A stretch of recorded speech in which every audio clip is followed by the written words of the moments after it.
Helmholtz coil. तो देखो Helmholtz coil जो है वो क्या होती है कि दो हमारे पास कॉइल्स होती है इस तरह से, कोसेंट्रिक कॉइल्स। कहने का मतलब एक जिनका कॉमन क्या हो भाई, सेंटर हो। इस तरह से ये दो कॉइल्स हमारे पास है,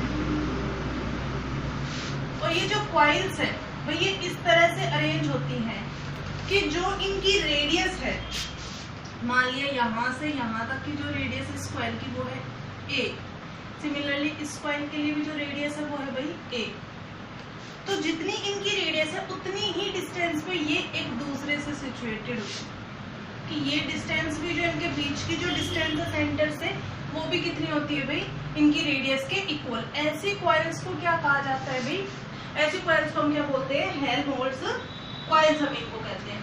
इन कॉइल्स में होता क्या है कि एक दूसरे के पैरेलल होती हैं दोनों ही कुंडलियां किसी पर्टिकुलर प्लेन में, और ऐसा भी कह सकते हैं हम सीरीज कॉम्बिनेशन में जुड़ी हुई होती है इस तरह से। जैसे ये एक एंड इनका जुड़ा हुआ है यहाँ से, ठीक है, और दूसरा जो एंड है किसी बैटरी के दो टर्मिनल्स से, इस तरह से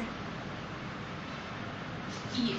तो ये हमारी क्या भी हेल्महोल्ट्ज कॉइल्स है। साथ ही में इनका जो यूज है वो किसमें किया जाता है कि भाई जो कॉइल्स होती है, कॉइल्स या जो कुंडलियां होती है उनके बीच में जो स्पेस होता है, खाली जो जगह होती है उसके बीच में मैग्नेटिक फील्ड कि कॉइल्स के बीच का जो स्पेस है उसके क्या कैलकुलेट करने के लिए, उसमें मैग्नेटिक फील्ड चुंबकीय क्षेत्र के मान की गणना करने के लिए हम किसका यूज करते हैं भाई, हेल्महोल्ट्ज कॉइल्स का।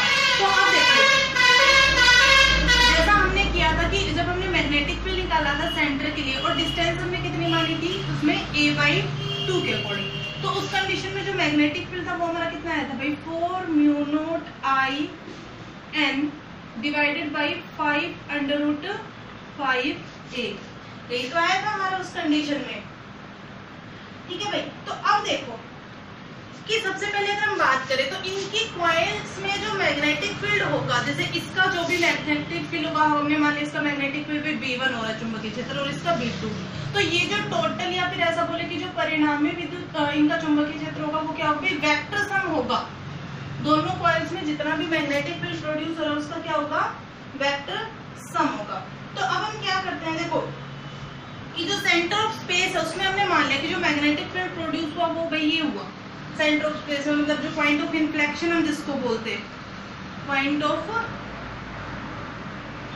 इन्फ्लेक्शन या सेंटर, और हम इसको क्या बोल सकते हैं, सेंटर ऑफ स्पेस। जैसे ये कॉइल्स है इनके बीच का सेंटर ऑफ स्पेस, खाली जगह का बीच का सेंटर ये पॉइंट है, तो इस पॉइंट पर जो मैग्नेटिक फील्ड फर्स्ट कॉइल की वजह से ये होगा, दूसरे की वजह से भी यही होगा। तो आपको एक चीज याद रखनी है कि दोनों ही जो कॉइल्स हेल्महोल्ट्ज कॉइल्स होती है क्या करती है, इक्वल मैग्नेटिक फील्ड प्रोड्यूस करती है भाई, एक समान चुंबकीय क्षेत्र क्या करती है, ये प्रोड्यूस करती है या उत्पन्न करती है। तो यहाँ से अब हमें पता है नेट मैग्नेटिक फील्ड हमारा कितना होगा भाई, B = B1 + B2। हम इन दोनों को क्या कर दे, ऐड कर दे। तो ऐड करेंगे तो हमें वैल्यू किसमें मिलेगी, ट्वाइस में भाई, एक ये हो जाएगा एक ये, तो ट्वाइस ऑफ हम ऐसा लिख सकते हैं 4μ0I डिवाइडेड बाई 5√5a। क्या किया हमने, इसको जोड़ा और इसको जोड़ा, तो वैल्यू क्या हो जाएगी, डबल हो जाएगी इनकी। और जब हम इसमें 5√5 4 × 2 ये सब मल्टीप्लाई करेंगे तो हमें ये वैल्यू जो है मिलेगी 0.716μ0NI लिखो या IN डिवाइडेड बाई a, इसके इक्वल मिलेगी हमें ये वैल्यू। और साथ ही में क्या करते हैं, हम अपर एंड लोअर पार्ट में 2 से मल्टीप्लाई और डिवाइड कर देते हैं, तो b जो है वो हमें कितना मिला 1.432μ0NI divided by twice of a। क्या किया, ऊपर भी 2 से मल्टीप्लाई किया, नीचे भी 2 से, तो हमें वैल्यू मिलेगी इसकी टोटल मैग्नेटिक फील्ड की ये वाली वैल्यू। तो अब देखो हम यहाँ से ऐसा भी तो कह सकते हैं कि हेल्महोल्ट्ज कॉइल के सेंटर ऑफ स्पेस में पॉइंट ऑफ इन्फ्लेक्शन पे हमें जो क्या मिला मैग्नेटिक फील्ड वो किसके इक्वल होगा भाई 1.432, और ये किसका होता है हमारा μ0NI/2a। ये हमने किसके लिए कंडीशन निकाली थी, सेंटर के लिए। तो ये हमारा क्या हो गया, सेंटर मतलब पॉइंट ऑफ इन्फ्लेक्शन पे जो मैग्नेटिक फील्ड होगा वो सेंटर के मैग्नेटिक फील्ड के क्या होगा भाई, इक्वल, उसके 1.432 फैक्टर के क्या होगा, इक्वल होगा। तो ये हमारा हो गया हेल्महोल्ट्ज कॉइल्स, ठीक है भाई। नेक्स्ट जो हमारा टॉपिक है वो है लोरेंट्ज फोर्स।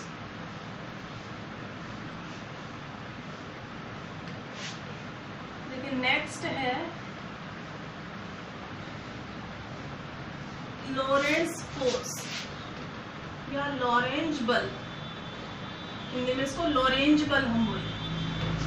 देखो मान लो कोई भी हमारे पास क्या है, चार्ज, भाई ये क्यू चार्ज है, ठीक है, और ये मैग्नेटिक फील्ड है कोई भी हमारे पास, और इस मैग्नेटिक फील्ड में क्या कर रहा है, ये चार्ज मूव कर रहा है अलग अलग पोजीशंस पर, क्या कर रहा है भाई, मूव कर रहा है, गति कर रही है, चार्ज जो है वो गति कर रहा है। तो यहाँ पर क्या लगेगा, ये जो चार्ज है ना इसके ऊपर क्या लगेगा, एक फोर्स लगेगा, और ये जो फोर्स लगेगा इसको हम क्या बोलेंगे भाई, मैग्नेटिक फोर्स, या फिर हम इसको क्या बोलेंगे, चुंबकीय बल। तो कहने का मतलब जब कोई आवेश किसी चुंबकीय क्षेत्र में गति करता है तो उसके ऊपर क्या लगेगा, फोर्स, और उस फोर्स को क्या कहा जाएगा, मैग्नेटिक फोर्स उसको बोला जाएगा। अब एक और कंडीशन होती है कि अब देखो इसमें हमने तीन चीज की बात कर ली, एक तो मोशन हो रहा है, फिर पार्टिकल जो है वो क्या कर रहा है, मूव कर रहा है, गति कर रहा है, दूसरा क्या है, चुंबकीय क्षेत्र हमारे पास, मैग्नेटिक फील्ड है हमारे पास, और तीसरा क्या लगा भाई, फोर्स लगा, बल लगा हमारे पास। तो ये क्या होंगे भाई, परपेंडिकुलर होंगे एक दूसरे, ठीक है, और ये जो डायरेक्शन है परपेंडिकुलर किस तरह से होंगे, तो ये हम निकालेंगे फ्लेमिंग्स रूल से, वो हम बाद में डिस्कस करेंगे। तो सबसे पहले देखो हमने इस तरह से मान लिया कि ये हमारा वाई प्लेन हो गया, और ये इस डायरेक्शन में हमने मान लिया एक्स प्लेन। अब एक्स वाई प्लेन में, और ये जो है ये मैग्नेटिक फील्ड की डायरेक्शन भी है, हमने ऐसा कंसिडर कर लिया। तो अब एक्स वाई प्लेन में कोई पार्टिकल है वो v वेलोसिटी से मूव कर रहा है, और मैग्नेटिक फील्ड के साथ जो एंगल बना रहा है वो है भाई थीटा। क्या कहा कि एक्स वाई तल में कोई पार्टिकल v वेलोसिटी या कोई चार्ज, हमने प्लस क्यू चार्ज ले लिया, ये v वेलोसिटी के साथ चुंबकीय क्षेत्र के थीटा एंगल बनाकर, थीटा कोण बनाता हुआ क्या कर रहा है, गति कर रहा है। तो अगर ये गति कर रहा है तो इस पे फोर्स जो है वो किधर लगेगा, अपवर्ड। देखो ये इसके परपेंडिकुलर, तो ऐसा रहेगा कि ये जो जेड डायरेक्शन है ना इसमें क्या अप्लाई होगा, फोर्स अप्लाई होगा, तो ये फोर्स यहाँ पर भी अप्लाई होगा इस तरह से। तो अब हम क्या करते हैं कि ये जो v फैक्टर है हमारा, इसको हम रिजोल्व कर लेते हैं कितने कंपोनेंट में, दो में। अब हमें पता है इसके थीटा के साथ वाला जो बनेगा ये हमारा क्या हो जाएगा भाई, v cos थीटा, और ये इधर जो है हमारा ये क्या बनेगा, v sin थीटा। इस तरह से मूव करेगा प्लेन में, कि जो एंगल के साथ में वो कौन सा होगा हमारा, cos थीटा, और एंगल के परपेंडिकुलर या एंगल से दूर जो है वो हमारा कैसे बनेगा भाई, sin थीटा का। तो अब कुछ कंडीशंस आती है, सबसे पहले कि ये जो फोर्स लगाना भाई, इस फोर्स के लिए कुछ कंडीशन है कि ये जो फोर्स है तो जो मैग्नेटिक फील्ड यहाँ पर है उसके क्या होगा, प्रोपोर्शनल होगा, चुंबकीय क्षेत्र के कैसा होगा, समानुपाती होगा। दूसरा इसने क्या कहा कि जितना यहाँ पर आवेश है या फिर जो भी आवेश यहाँ पर मूव कर रहा है उसके भी क्या होगा भाई, ये समानुपाती होगा। और तीसरा ये क्या कहता है कि जो परपेंडिकुलर वाला फैक्टर है वेलोसिटी का या वेग का, जो लंबवत घटक है हमारे पास कौन सा है भाई, v cos थीटा, ये पैरेलल के लिए होता है, ये परपेंडिकुलर के लिए, तो उसके सॉरी v sin थीटा, उसके लिए भी ये क्या होगा भाई, डायरेक्टली प्रोपोर्शनल। तो हम क्या करें, इनको कंबाइन कर दे, तो v क्या हो गया, qv, हम ऐसा लिख सकते हैं qv v sin theta. Proportionality symbol हमने हटाया यहाँ से, तो f बराबर क्या हमारा k q v v sin theta, ऐसा लिख सकते हैं। और k जो यहाँ पे हमारा क्या है, हेयर, हम ऐसा लिख सकते हैं कि k जो हमारा भाई वो प्रोपोर्शनलिटी कांस्टेंट है, समानुपाती नियतांक, इसकी जो वैल्यू है ना वो किसके इक्वल है, 1 के इक्वल। तो f यहाँ से हम क्या लिख सकते हैं, q v v sin theta, ये हमारा क्या आ गया भाई, फोर्स।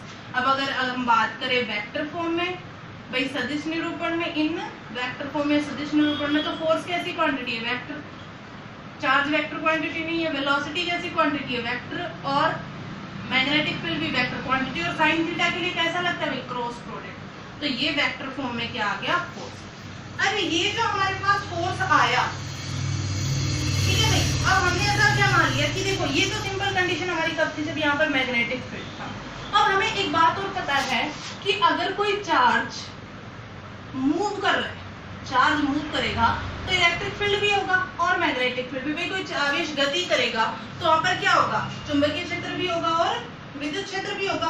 तो उस कंडीशन में टोटल जो फोर्स होगा वो कितना हो जाएगा भाई, F इज इक्वल्स टू भाई जो इलेक्ट्रिक फील्ड की वजह से फोर्स लगा वो प्लस जो मैग्नेटिक फील्ड की वजह से फोर्स लगा वो। अब हमें पता है इलेक्ट्रिक फोर्स कितना होता है, QE, और मैग्नेटिक फोर्स हमने निकाल दिया। यहाँ पर हम इसको बता सकते हैं भाई ये मैग्नेटिक फोर्स है FM, तो कितना हो गया QV क्रॉस B। यहाँ से हमने क्या किया भाई, कॉमन ले लिया Q, तो ये हमारा क्या बचा E plus V cross B। अब ये जो हमें फोर्स मिला ना, ये फोर्स हमारा क्या कहलाता है भाई, लोरेंट्ज फोर्स या लोरेंट्ज बल कहलाता है ये फोर्स। अब इसके बाद हम बात कर लेते कि अभी हमने बताया कि भाई हम इसकी डायरेक्शन जो है वो मेजर कहाँ से करेंगे, इसकी डायरेक्शन को हम कहाँ से काउंट करेंगे भाई फ्लेमिंग्स लेफ्ट हैंड रूल से। तो अब हम बात कर लेते हैं कि फ्लेमिंग्स लेफ्ट हैंड रूल हमने कैसे लगा। देखो फ्लेमिंग लेफ्ट हैंड रूल या फिर ऐसा बोले फ्लेमिंग के बाएं हाथ का नियम। तो देखो हमें क्या करना है कि अपने फिंगर, सबसे पहले बात हो रही लेफ्ट हैंड की, तो हमें क्या कंसीडर करना है हमारा लेफ्ट हैंड, और इस तरह से हमें स्ट्रेच करना है। थंब को हमें काउंट करना है, हमारा थंब हो गया, इंडेक्स फिंगर हो गई और मिडिल फिंगर, और इसको इस तरह से अरेंज करना है कि तीनों एक दूसरे के परपेंडिकुलर। देखो ये इसके परपेंडिकुलर है, ये इसके परपेंडिकुलर है, और ये देखें तो ये इसके परपेंडिकुलर। कहने का मतलब तीनों हमारे क्या हो, एक दूसरे के परपेंडिकुलर। तो हमें तीन चीजें कंसीडर करनी है। थंब लेना है भैया हमें सबसे पहले लेफ्ट हैंड का ही, थंब के बाद हमें क्या लेना है इंडेक्स फिंगर, और उसके बाद मिडिल फिंगर। कहने का मतलब हमें अंगूठा लेना है अपनी, और तर्जनी जो अंगुली है वो, और बीच की जो अंगुली है मध्यमा हमारी जो होती है हमें वो लेना है। तो इस तरह से हमको अरेंज करना है कि अगर जो इंडेक्स फिंगर है ये हमारी किसके बारे में बताई, मैं चुंबकीय क्षेत्र के बारे में बताई, ठीक है। और मिडिल जो फिंगर है हमारी भाई, जो बीच की हमारी फिंगर है वो हमें किसके बारे में बताए, करंट के बारे में, या फिर हम ऐसा भी कह सकते हैं मोशन के बारे में, पार्टिकल के मोशन या करंट के बारे में, धारा के बारे में। तो ये जो थंब है ना, हम ये अभी किसके बारे में बताएगा भाई, फोर्स के बारे में। किस पर फोर्स। अभी जो हमने कंडीशन करी इस तरह से कि इधर तो क्या हो रहा था, मूवमेंट हो रहा था भाई v sin थीटा, और इधर क्या लग रहा था मैग्नेटिक फील्ड। तो अब आप खुद अरेंज करो इस तरह से कि ये वाला फैक्टर इसके लिए हो गया, ये वाला फैक्टर इसके लिए। तो फोर्स किधर लगेगा भाई, फोर्स हमारा लगेगा अपवर्ड डायरेक्शन में। तो सबसे पहले कंडीशन क्या याद रखनी है कि तीनों ही जो कंडीशन है हमारी थंब, इंडेक्स फिंगर और मिडिल फिंगर कैसे होनी चाहिए, परपेंडिकुलर होनी चाहिए एक दूसरे के, ठीक है। और यहाँ से आप एक शॉर्ट ट्रिक से भी इसको याद कर सकते हो। देखो फादर, मदर एंड चाइल्ड की जो सबसे पहले हमारा थंब है ये किसके, एफ, फादर का एफ, फोर्स के बारे में बता रहा है। उसके बाद सेकेंडरी जो फिंगर वो एम, एम से मैग्नेटिक फील्ड उसके बारे में बता रहा है, और सी से करंट। और अगर कहीं पर वेलोसिटी दे रखी है या मोशन बता रखा है तो वो भी यहाँ पर इंक्लूड होगा। तो ये हमारा हो गया फ्लेमिंग्स लेफ्ट हैंड रूल। साथ ही में एक और हमारा रूल आता है कि right hand palm rule. Right hand palm rule कहने का मतलब सीधे हाथ की हथेली का नियम। तो देखो ये हमारा सीधा हाथ है, तो इसमें क्या बता रहा है कि जो फिंगर्स है हमारी, कि भाई जो फिंगर्स हैं, अंगुलियां जो हमारी ये मैग्नेटिक फील्ड के बारे में बताए, और जो हमारा थंब है, अंगूठा जो है हमारा वो करंट के बारे में बताए इस तरह से। तो जो फोर्स लगेगा वो यहाँ पर इस तरह से अपवर्ड डायरेक्शन में परपेंडिकुलर पोजीशन पर लगेगा। तो फोर्स जो लगेगा, या फिर हम ऐसा कह सकते हैं कि पाम में जो पाम है हमारी वो किसके बारे में बताएगी हमें, फोर्स के बारे में। वो परपेंडिकुलर पोजीशन पर भी होगी, लंबवत भी होगी, और अपवर्ड डायरेक्शन में ऊपर की ओर होगा। और साथ ही में एक और बात है कि इसमें जो इंडेक्स फिंगर की हम बात करें, ये पॉजिटिव चार्ज के लिए तो इस तरह से हमारा अप्लाई होगा, लेफ्ट हैंड की हम बात करें। लेकिन वहीं पे अगर हम यहाँ पर मिल जाए नेगेटिव चार्ज, तो उसके लिए ऑपोजिट में डायरेक्शन बताएगा। ऑपोजिट डायरेक्शन हम ऐसा लिख सकते हैं कि इंडेक्स फिंगर जो है वो opposite direction of negative charge, या फिर कि जो हमारा ऋणात्मक आवेश है उसकी विपरीत दिशा के बारे में बताता है। इसके बाद हमने क्या कर लिया था, यूनिट हमने पहले फाइंड आउट कर ली थी मैग्नेटिक फील्ड की, कि टेस्ला होती है। और देखो अभी हमने एक रिजल्ट निकाला है,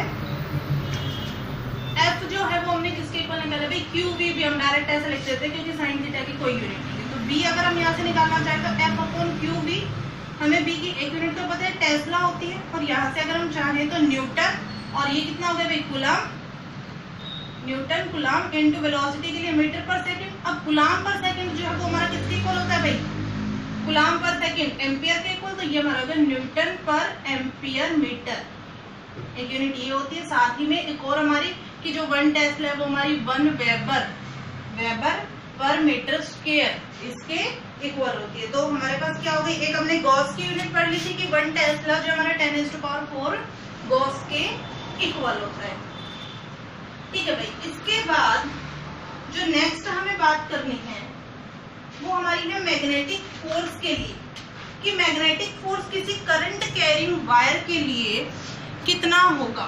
तो देखिए इसमें हमें सबसे पहले क्या कंसिडर करना है कि एक मैग्नेटिक फील्ड हमें कंसिडर करना है।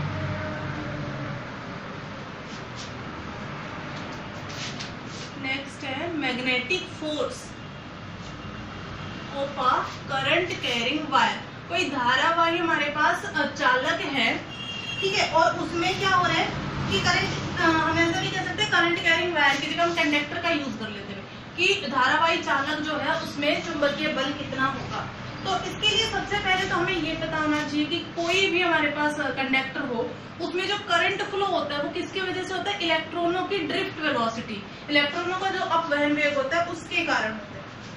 तो हम यहाँ पर क्या कंसिडर करते हैं, देखो इस तरह से मैग्नेटिक फील्ड है, ये आउटवर्ड डायरेक्शन, ये जैसे हमें मैग्नेटिक फील्ड के बारे में बताया। एल लेंथ का कोई कंडक्टर थीटा एंगल पर रखा हुआ है, तो इस तरह से इस कंडक्टर की जो लेंथ है टोटल वो हमने मान ली कैपिटल एल, और ये यहाँ से मैग्नेटिक फील्ड के साथ एंगल जो है वो कितना बना है भाई, थीटा बना है। तो अब अगर हम बात करें तो इलेक्ट्रॉन्स का मोशन होगा, उसी की वजह से करंट फ्लो होगा, और जो फोर्स लगेगा वो किधर लगेगा भाई, अपवर्ड डायरेक्शन में इसका फोर्स लगेगा। अगर आप और देखना चाहो तो ये फोर्स स्ट्रेट लगेगा, परपेंडिकुलर, ऐसा नहीं समझ में आता तो ऐसे देखो कि जो फोर्स हमारा इस तरह से यहाँ पर अप्लाई होगा। आप यहाँ से इलेक्ट्रॉन्स की पोजीशन को और थोड़ा सा मूव करके बता सकते हो। तो अब हमें एक बात पता है कि भाई जो फोर्स है हमारा वो कितना होगा, मैग्नेटिक फोर्स अभी हमने निकाला Q into V cross B, और इसी को हम क्या लिख सकते हैं, F is equals to QVV sine theta. इसको मान लिया फर्स्ट और इसको हमने क्या नाम दे दिया भाई, इक्वेशन नंबर सेकेंड। अब एक और बात देखो कि यहाँ पर हम बात किसकी कर रहे हैं कि जो मोशन हो रहा है वो किसकी वजह से हो रहा है, ड्रिफ्ट वेलोसिटी, अपवर्ड वेग की वजह से। तो यहाँ पर भी हम क्या यूज करेंगे, ड्रिफ्ट वेलोसिटी, ये भी हमारी क्या हो जाएगी, ड्रिफ्ट वेलोसिटी। अब हम बात करते हैं कि ये जो हमारे पास कंडक्टर है, इस कंडक्टर की यूनिट वॉल्यूम में number of electron in unit volume, कि हमने छोटा सा पार्ट कंसिडर कर लिया, उसमें नंबर ऑफ इलेक्ट्रॉन हमने कितने मान दिए भाई, n, उसमें नंबर ऑफ इलेक्ट्रॉन है। कि एकांक आयतन की अगर हम बात करें उसमें नंबर ऑफ इलेक्ट्रॉन हमारे कितने हैं, स्मॉल है। तो अब अगर इसकी वॉल्यूम V हो तो number of electron in V volume, मतलब कि आयतन जो है इस चालक का वो पूरा कितना हो, V। तो भाई हमारे नंबर ऑफ इलेक्ट्रॉन कितने हो जाएगा, जितने वॉल्यूम है उसका मल्टीपल। तो इसको हमने डिनोट कर दिया कैपिटल N से, तो ये हमारा किसके इक्वल हो गया, N V के हमारे ये इक्वल हो गया कि capital N is equal to, हम क्या नाम दे दिया, NV। अब हमें एक और बात पता है कि वॉल्यूम जो है भाई हमारा आयतन जो होता है V, वो किसके बराबर होता है, V is equal to area into length. Area जो है सॉरी वॉल्यूम जो है हमारा किसके इक्वल होता है, एरिया इंटू लेंथ। तो अब ये जो रिजल्ट है ये हम यहाँ पर प्लेस कर सकते हैं। तो देखो N जो है कैपिटल N, हमें यहाँ से क्या मिलेगा, small n as it is, और B की जगह हम क्या रख सकते हैं, AL। ये हमारे पास रिजल्ट है। क्या क्या, सबसे पहले भाई यूनिट वॉल्यूम में हमने बता दिया नंबर ऑफ इलेक्ट्रॉन कितने स्मॉल है, उसके बाद टोटल V वॉल्यूम में कितने परसेंट है वो हमने बता दिया। यहाँ से हमें एक और रिलेशन पता था कि वॉल्यूम जो है वो क्या होता है, एरिया इंटू लेंथ। भाई आयतन क्या होता है, क्षेत्रफल गुणा लंबाई, और वो वैल्यू हमने उसकी रख दी। अब हमने क्या किया कि भाई चार्ज की आगे बात करते हैं, चार्ज ऑन वन इलेक्ट्रॉन, की एक इलेक्ट्रॉन पे जो चार्ज है ना उसको हमने क्या कहते हैं कि भाई वो ई चार्ज है। तो टोटल जो इलेक्ट्रॉन्स है उन पर चार्ज कितना होगा, टोटल इलेक्ट्रॉन्स कितने हैं, जितने भाई यही तो है नंबर ऑफ इलेक्ट्रॉन्स, तो कितना होगा, हम ऐसा कह सकते हैं ये NE हो जाएगा टोटल चार्ज ऑन इलेक्ट्रॉन। इसको हमने Q से डिनोट कर दिया, तो Q इज इक्वल टू हमारा कितना होगा भाई NE, और यहाँ से Q इज इक्वल टू क्या हो जाएगा NEAL, कि हमने कैपिटल N की ये वैल्यू रखी NAL, और E हमारा एज इट इज। तो ये किसकी वैल्यू आ गई भाई, हमारे पास आ गई चार्ज की वैल्यू। इसको हम मान लेते हैं इक्वेशन नंबर 3, और ये हमारी हो गई इक्वेशन नंबर 4। अब आगे हमें क्या पता है, देखो इसी वैल्यू को हम फोर्स की वैल्यू में रख दें, यहाँ पर Q की जगह अगर हम प्लेस करते हैं तो देखो F इज इक्वल टू, हमें यहाँ से क्या मिलता है, F की अगर हम यहाँ पे Q की वैल्यू रखते हैं तो NEAL ये हो गया। उसके बाद VD और V और sine theta as it is. अब आगे जो है ये हमने ऐसा मान लिया कि इतने से पार्ट को हमने कंसिडर किया, और 1 सेकंड में सारे जो चार्जेस है वो यहाँ से गुजर रहे हैं। सारे चार्जेस इसमें से निकल रहे हैं। तो करंट कितना हो जाएगा भाई, I इक्वल हमारा Q/T हो जाएगा। और साथ ही में हमें पता है हम T को कैसे निकाल सकते हैं, वेलोसिटी। देखो हमारा जो वेलोसिटी होती है वो क्या होती है, डिस्प्लेसमेंट जितना भी है और डिवाइडेड बाई टाइम। डिस्प्लेसमेंट कितना होगा, जितनी इसकी लेंथ है, तो L/T। यहाँ से अगर हम T निकालना चाहें तो ड्रिफ्ट वेलोसिटी VD/L हो जाएगा। अब ये वैल्यू जो है और ये वैल्यू, मतलब इसको हम क्या नाम देते हैं, इक्वेशन नंबर ये हमारी हो गई 5 और इसको हमने नाम दे दिया भाई 6 और 7। तो इक्वेशन नंबर देखो ये वाली वैल्यू में यहाँ पर रखनी है 7th की और जो 5th की है वो। तो यहाँ पर अगर हम वैल्यू रखते हैं तो I इज इक्वल टू कितना, NEAL डिवाइडेड बाई VD/L। ये क्या हो जाएगा ये हमारा, सर ये उल्टा हो जाएगा, L/VD होगा ये हमारा, L/VD।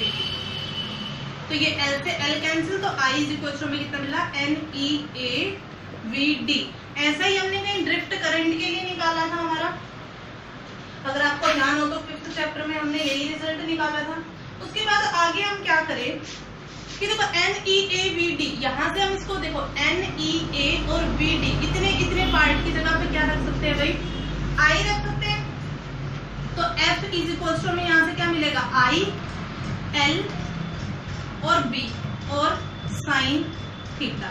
ये में क्या मिला 4। क्या किया, NEAVD, NEA और VD की जगह हमने रखा I इस इक्वेशन नंबर 5 में, और बाकी बची हुई टर्म L बच गया हमारे पास, B बच गया और साइन थीटा।